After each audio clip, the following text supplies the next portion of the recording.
Tomorrow, a new Jaguar appears at Le Mans. Not racing this time, but in a position of honour, carrying the clerk of the course in recognition of the tremendous victories Jaguar have scored at this great circuit. It all began in 1922 with two young men named Lyons and Walmsley building sidecars for motorbikes in Blackpool. They were sportier, better looking than anybody else's, and then they went on to cars, and by 1928 they were building this little Austin 7 saloon at £165 or so. So they started already with this combination of style and low price, and in 1931 they added performance with the SS1, which really rocked the motor show, first with cycle-type wings, later in this more graceful form with running boards. They called it the cad's car, but where else could you get that kind of style and performance at less than twice the price? £310 for that. And then came the first SS Jaguar. That was SS with the hexagon badge. This SS Jaguar,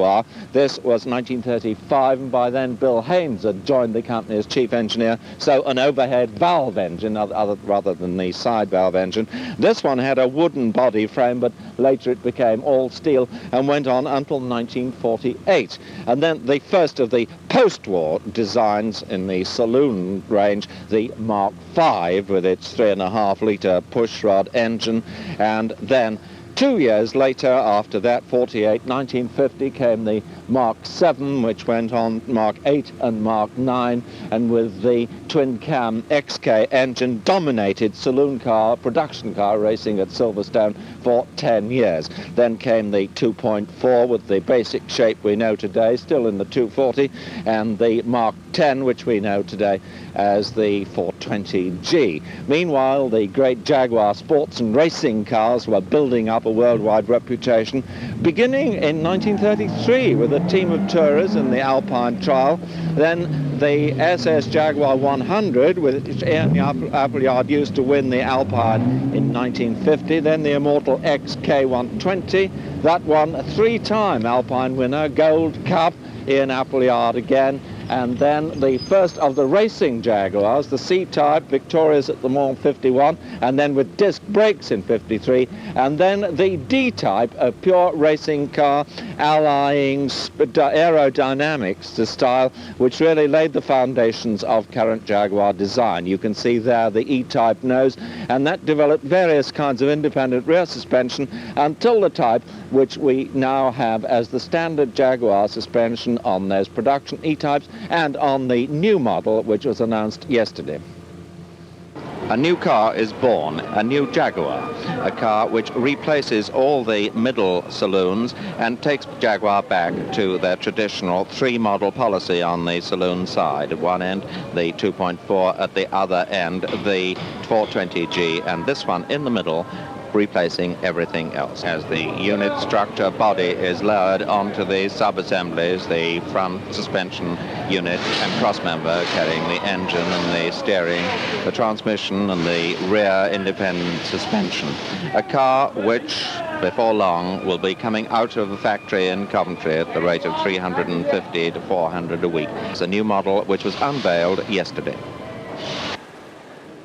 The XJ6, every inch a Jaguar, although the name doesn't appear on it anywhere, and it doesn't even have the traditional frame around the radiator grille. Comes with a choice of two 6-cylinder engines, 2.8 litres, the popular European size, and 4.2 litres, which will please the Americans. Also a choice of 3 transmissions, and the price range between about $1,790 up to $2,250. And one identifying feature is these great low-profile radial Aquajet tyres. I have a feeling that the car-proud owner may finish up putting a little rubber flap down here to prevent the mud and the grit blasting the paint off the rocker panel. Underneath the bonnet, a tremendous amount of space for easy access to the engine, and it opens forward, which in itself is a safety feature. Space all around, enough to put in a V8 or a V12 engine if anyone was so minded. But there is the 6. Another feature here, twin circuit brakes and twin vacuum servo assistance, a closed circuit cooling system, and what you can't see, rack and pinion steering for the first time with the option of power if you want it. And the engine itself mounted entirely on the cross member, so that the path for vibration and noise into the body is that much longer, and this really is the smoothest and quietest Jaguar I've driven. Inside, much less of the old timber and much more accent on safety padding, just a symbolic walnut strip here and an insert here, but lots of padding, flexible knobs here for the venter pane and the window winder, recessed door latch and lock. To close the door, you have to grab the edge of the pocket with a sense of guilt, perhaps. Inside, padding all around, down here too. Although I still think that the handbrake could be a bit of a hazard if you went forward, but you certainly won't have any trouble from the wheel because it's got a collapsible column and a cranked column. Switches, no more projecting switches, they're all flash-fitting rockers, but 10 of them, and you can't identify them by touch, so you have got to look down and see. Instruments very easily visible. A glove box here with a pop-out vanity mirror so that your girlfriend doesn't have to pull the driving mirror out of place. The most elaborate heater ventilation system Jaguar have ever had, with an extractor around the boot lid at the rear, face level fresh air here each side, and also this adjustable demister on top. And heat, you simply dial the amount that you want. Driving it, I didn't find that I got as much fresh air as I'd like at speeds below 50 miles an hour. But, however, on the manual cars, if you have overdrive, a new feature, the overdrive switch in and out simply on the top of the gear lever. Going from here to the rear, again something new for Jaguar, no timber here, picnic tables, but good padding to protect the rear seat occupants, and again something new, a separate heater outlet here with their own controls in the rear seat. And then going back, fuel tanks in each of the rear wings with very accessible, easily reached caps, and you can tell exactly whether they're properly shut or not. Total of 23 gallons in there, each tank encased in steel, in between a 17 cubic foot luggage boot with the spare wheel below, and there's still a very nice Jaguar toolkit. And then at the rear end, the accent on the horizontal rather than the vertical. I could have done without those little wing motifs there, but that's a matter of taste. But it is very much a Jaguar developing in the way that we all hoped, but the real thing is, how does it work on the road? Well, where would you go to try a new Jaguar? Naturally, we went to Le Mans. We've got a car over there with Michael Frostwick.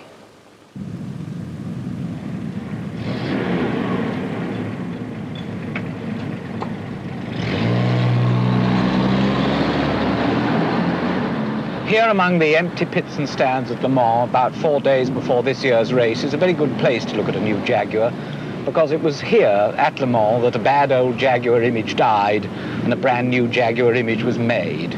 When Bill Lyons first went into the motor car business, as opposed to making bodies, when he made the first SS1 in 1932, it looked smashing. It looked as if it was worth thousands of pounds and went like the wind. In fact, it cost about 300 quid and did 65 miles an hour flat out. And then the fun started, because people started calling it a proper cad's car and a Wardour Street Bentley and goodness knows what else. Even when the first Jaguar appeared towards the end of the 30s and was followed by the famous SS100, which was a real sports car and no nonsense, some of this old image somehow hung about. People were apt to laugh at it. Even after the war, when the SS name was dropped altogether and the firm became Jaguar Cars Limited, people still had some sort of bad image somewhere. And at the first motor show after the war, 1948, the XK120 appeared with the marvelous twin overhead camshaft engine designed by Bill Haynes with assistance from no lesser people than Wally Hassan and Harry Westlake. That was really a car, but still something stuck about. It might have been, if you'll forgive the pun, the pride of Lyons, but to a lot of people it was still just a vulgarity of Jaguars. But a few years after that, they started here at Le Mans on this very circuit, and they won it 5 times. 5 wins at Le Mans put Jaguar in the same class as Ferrari presently and Bentley in the old days of having won Le Mans 5 times. It was added to by William Lyons' own talent as a designer. He'd been made a royal designer in industry and knighted. But the inside of a Jaguar is a Jaguar. There's no mistaking it, and so is the very individual line outside it. And that must have posed a lot of problems, because how do you make a new car which isn't a new car? Somehow, driving here on the French roads, one's reminded of the French adage, plus ça change, plus c'est la même chose. People who speak the language tells me that means the more you change it, the more it stays the same thing. And the most remarkable thing about this XJ6, which we're driving now around the course, is that it is the same thing. It's quite new. Everything that could be done and invented has been done and invented. As far as I know, it's taken about 4.5 years and something like £6.5 million to make this car, and yet it remains every inch a Jaguar. It's got rack and pinion steering, which is new for Jaguars, with very nice power assistance, which doesn't seem to make you feel wretched with it, but is nice and tight. It's quick, there's no roll, they've spread it out, they've insulated the engine, you can throw this thing about and feel very, very safe in the doing. It's very difficult to assess. It's just all that any Jaguar owner was looking for somehow seems to have happened. One might therefore ask what's new about it. Well, I suppose the shape is new, but it's not so new that any schoolboy wouldn't recognize it as a Jaguar at first look. And certainly the interior is still full of mahogany and dials and tumbler switches and all the things that Jaguar owners look for. What's really new is the engineering. It's wider and longer and lower. The suspension has been much improved. It's using the new wide profile Dunlop tires, which make it stick on the road like a leech. And when one asks oneself where they're going, I mean, is it just another executive motor car, or is it still a Jaguar? One has to come down on the side of the fact that it is still a Jaguar, because it's that much in advance of almost any other saloon I think I've ever driven of this size. It really sticks on the road. It goes like a bomb. It has those little extra bits that winning Le Mans 5 times have inbred into the works, and long may they last. Sir William, there's the Knockout's painting of the C-Type, the first car to win Le Mans at 100 miles an hour, the first time to win on disc brakes. When shall we see Jaguar going racing again? This is a very difficult question to answer. Racing does involve the employment of a great deal of technical resources, and as we are today with the program we have for the future, we are not in a position to devote sufficient time to re-enter racing, but you can rest assured that we have this well in mind. We are watching the developments of racing, and we believe we could get back into the ring any time we feel it's necessary. How important was it racing to you in terms of sales? Well, very important. I'm quite sure that the image that we created as a result of racing has helped us to build up the reputation which I think I can say we enjoy today. Does the effect wear off as the years go by? Well, we haven't found it so. I think the image of our cars has improved as time's gone by. Here we've got the XK120, which for many people is one of the greatest of all Jaguars. Which is your own favourite among all the cars you've built? Oh, well, I think the very latest one, of course. The XJ6. Now, yes. I was driving one of these a few weeks ago with no badges, no identification on it whatsoever on grounds of secrecy. Yet wherever I went, people said, "Oh, look, the new Jaguar." What's the secret? Why is it so identifiable? Well, we hoped it would look so much like a Jaguar that everybody would recognize it as such, and this, in fact, has proved to be so. The people who have seen it say Jaguar, as you say, straight away. In fact, you've shown your confidence to such an extent that you haven't even put the name Jaguar on it anywhere. No, we have shown confidence there, yes. You haven't got the Jaguar mascot on the bonnet anymore either. Is that simply on grounds of safety? The regulations in America and in many continental countries now, of course, debar the mascot on the bonnet from a safety point of view.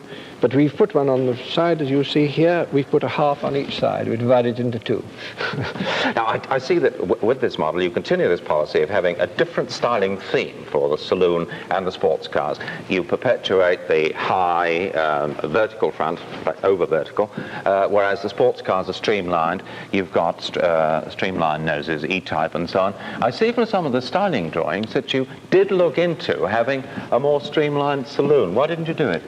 Well, the question of overall length is very important today in these days of difficult parking. So if one designs a low profile front, it obviously means extending it, and that means a longer bonnet and a longer overall length. And this is the reason why we did that. I find this is one of the greatest cornering saloons in the world. You really can go around corners at 100 miles an hour, but there's nothing for the passengers to hold on to. Why don't you have more handles inside? I agree with this. I think this is possibly the sort of criticism you would level against us, but we don't really get an awful lot of people ask for this, you know. Does this indicate that people don't always use the performance that they buy? Well, we think the stability of car is such that you don't have to be hanging onto handles. But you feel the seats hold them in position. That's right. Looking at the back, when I first saw it, I felt maybe it would have had a stronger, more muscular look, matching the front. If this had been a convex curve instead of concave, and these lights had been bigger. And I see from some of the drawings you actually did do it that way at one time. Why did you change it? Because after examining various designs, we came to the conclusion that this offered the pleasantest picture that we could paint. Let's go over and look at the mechanical elements. And of course, the first thing that sticks out here, even more than on the saloon, is these tremendous tires, which yes. Dunlop, I believe, developed to your requirements. How important are they in the overall? They're very important indeed. These tires have been specially produced in conjunction with Dunlop, whom we've had very close relations with over the years, since we started with them on disc brakes. As you know, we jointly produced the disc brake in the first place. It's been fitted now on so many cars. And they have developed this tire, which has wonderful adhesion. And it does play a very big part in the stability of the car. You've used this independent rear suspension again, basically the same as you developed in racing. But nowadays, with speed limits in the United States and speed limits in Britain, do people really appreciate refinements like this? I'm sure they do, because not only does it give an extremely level and soft ride, but it also gives the car a great deal of stability. This question of getting a sophisticated ride, of getting a ride which gives the driver a feeling of security, is very important. It's very easy to produce a car on four wheels which will go along and go from A to B very satisfactorily. But we in Jaguar feel that it's essential that we should provide much better features, characteristics which give suspension and steering and general roadability, cornering and so on, superior to the normal car, which is very good at its price. One thing, of course, that you have introduced on this is the anti-dive suspension, so that when you tramp on those great disc brakes, it doesn't nosedive.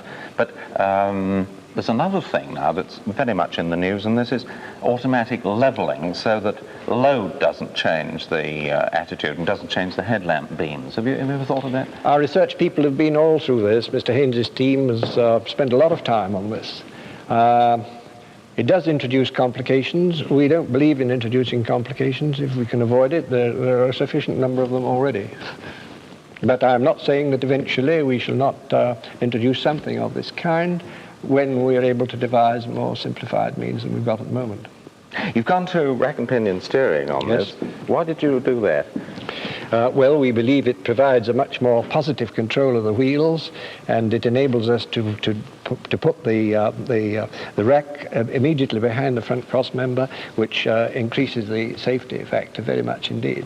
Then, of course, you've got this cranked column plus the collapsible part, so it must be absolutely impossible for the wheel to come back anywhere near the driver. We have spent a very great deal of time on safety, and we believe this car does have as many safety features as it's possible to incorporate, in our present knowledge anyway. The one thing which will surprise some people is the fact that you've continued the six-cylinder twin-cam engine when there have been rumours for so long about V8s and even V12s. What's the situation then? Well, as you know, this engine has been in production for a long time. When it was originally introduced, it was very much ahead of anything else. It does have a very high efficiency, and there is no doubt it is recognized as one of the best engines in the world today. But we do have engines coming along in the background, and they will come along eventually. You wouldn't like to say when? Not at the moment, but it will be a year or so, 2 years possibly. This is really bound up with the next question, which is the future of Jaguar as an entity. And when you associated, first of all, with the BMC, there were people who said, oh Lord, Jaguar, it's going to become another Riley or Wolseley or something. Well, you successfully scotched that one, but now you're part of this vast British Leyland thing. How far can Jaguar maintain its identity in the future? Oh, well, it is a policy of the new British Leyland Group that Jaguar should remain the prestige car of the group. It is a board's decision that Jaguar's image must be maintained, and that there will be no question of it becoming involved in the general mass production models from PLMC. So that these new engines which are in course of development are a guarantee that Jaguar will retain its mechanical individuality. Undoubtedly so, yes. We shall do everything we can to collaborate and take advantage of the facilities which PLMC have to offer, and we are part of the group and we shall play our part in it. And you are going to play a very big part in it now, because you're moving on to a large responsibility in British Leyland as a whole. Now, you are, I should think, probably the only man as a British motor manufacturer who's still in charge of the company, personally in charge of the company that he created. How far can you go on maintaining this personal control over the development of Jaguar while you're also overseeing what happens in British Leyland? Well, I'll answer your last question first. As far as British Leyland is concerned, I shall endeavour to put such experience as I have into the development and the advancement of British Leyland Motor Corporation. As far as Jaguar is concerned, well, over the past few years I have been concentrating on developing the team which has served so well for so long, and they are now standing well on their own feet, and I believe they'll be able to function on their own before very long. Yes, but at the same time, there's a pretty widespread knowledge throughout the outfit that nothing much escapes the eagle eye of Sir William. I've heard it said that you are liable to go and take a new car off the production line on Friday night and drive it home for the weekend just to check that the quality is being maintained. Yes, this is so. I shall still keep a fatherly eye on it, even when I have relinquished my executive duties. I shall still keep a fatherly eye on Jaguar. Well, we began this program by asking which way will the cat jump. Well, this cat is certainly jumping, and we have good reasons both on and off the record for believing that the Jaguar is in no danger of degenerating into an ordinary tabby cat. And the eagle eye of Sir William Lyons is going to be on the organisation just as it has been ever since the day in 1922 when he started making sidecars in a shed in Blackpool. But of course now he has got a very much wider responsibility as Deputy Chairman of British Leyland. And if he can manage to infuse some other parts of the organisation with his incredible enthusiasm and the fantastic Jaguar ability to get results quickly at minimum cost, then the future for the British motor industry is very bright indeed. Good night.